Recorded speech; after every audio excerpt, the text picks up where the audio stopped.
Er staat dus een quote op en een vraag. En de quote zegt: als je jezelf waardeert, zou je je tijd waarderen. Als je je tijd waardeert, zou je er iets mee doen. Waar zou je meer tijd aan willen besteden?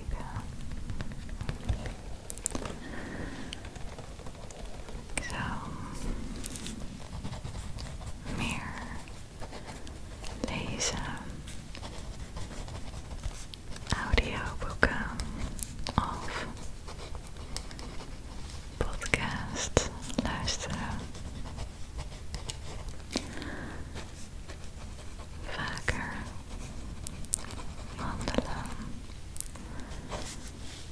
yoga doen, mediteren en tijd doorbrengen met de familie en honden. Ja, ik denk voornamelijk dat dat het is. Ik hou heel erg van lezen. En als ik boeken lees, dan heb ik daarna ook een gevoel. Heel voldaan gevoel. Dat ik iets heb gedaan wat goed voor me is. En dat voelt heel goed. Oké. Volgende kaart. Zorg goed voor je lichaam. Het is de enige plek waar je altijd in zult wonen. Als je de komende week één ding voor je fysieke gezondheid moet doen, wat gaat dit zijn en wanneer?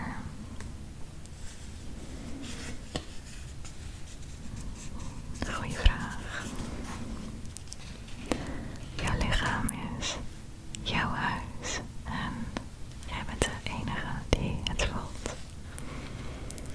Dus zo fijn is het als het zo fijn mogelijk is om in te wonen.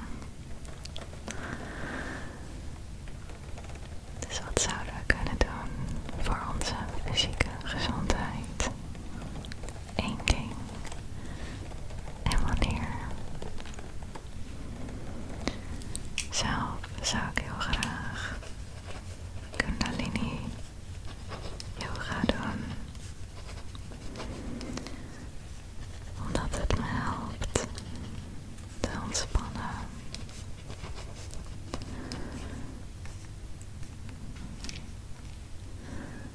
Heerlijke, rustige oefeningen te doen.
weten dat ze veel moeten rusten.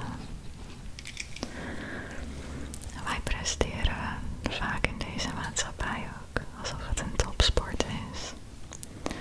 Met alles wat we moeten doen of denken te moeten doen. Maar dan nemen we niet de rust die zo belangrijk is. Want als zelfs atleten en topsporters het doen, waarom jij dan niet?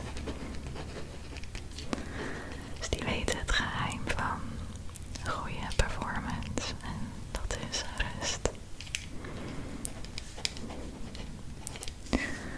Dus ik kan het mezelf meer toestaan door hieraan te denken. Wat was de rest van de vraag? Hoe kun je liefdevoller zijn voor jezelf? Ja, compassie hebben. En tegen jezelf praten. Alsof je tegen een goede vriend praat. Dat je alleen het beste wilt. Voor jezelf. En dat laat je zoveel fijner, gelukkiger en ontspannender voelen. Tijd voor de volgende. Als je op zoek bent naar iemand om jouw leven te veranderen, kijk eens in de spiegel. Dat doet me ook heel erg denken aan de uitspraak: alles wat je zoekt, zit in jezelf. Of alles wat je nodig hebt, zit in jezelf.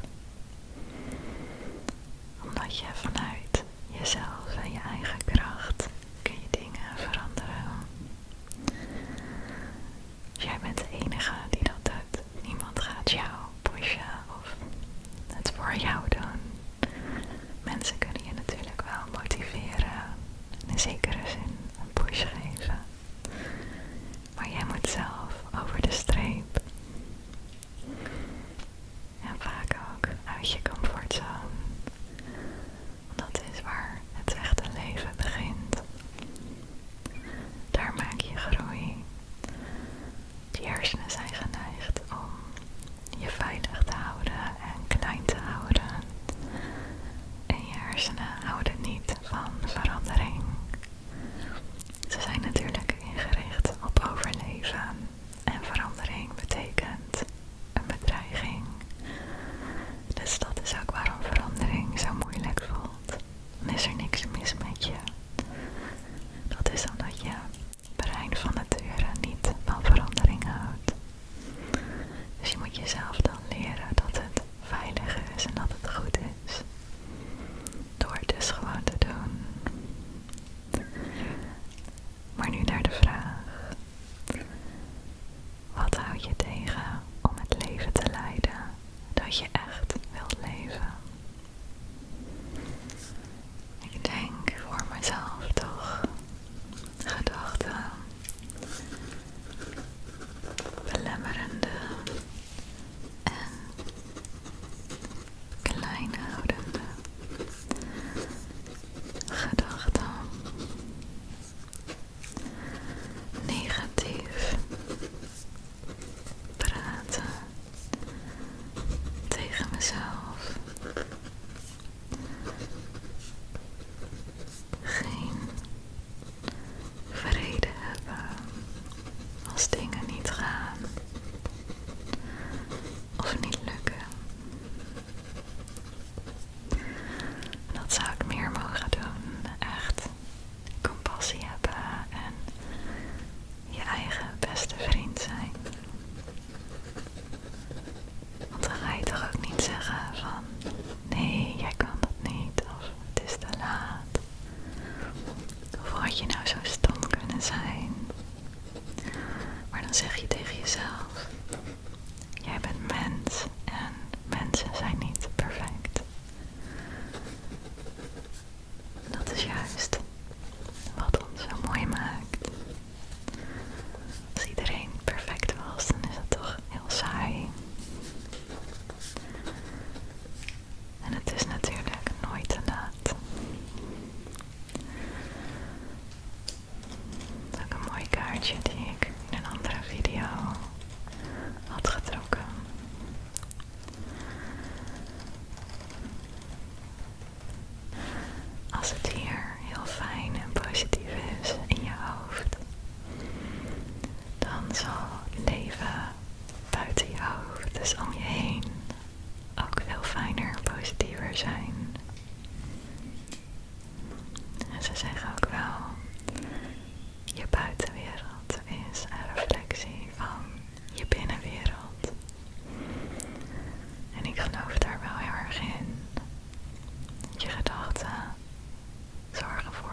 is heel toepasselijk.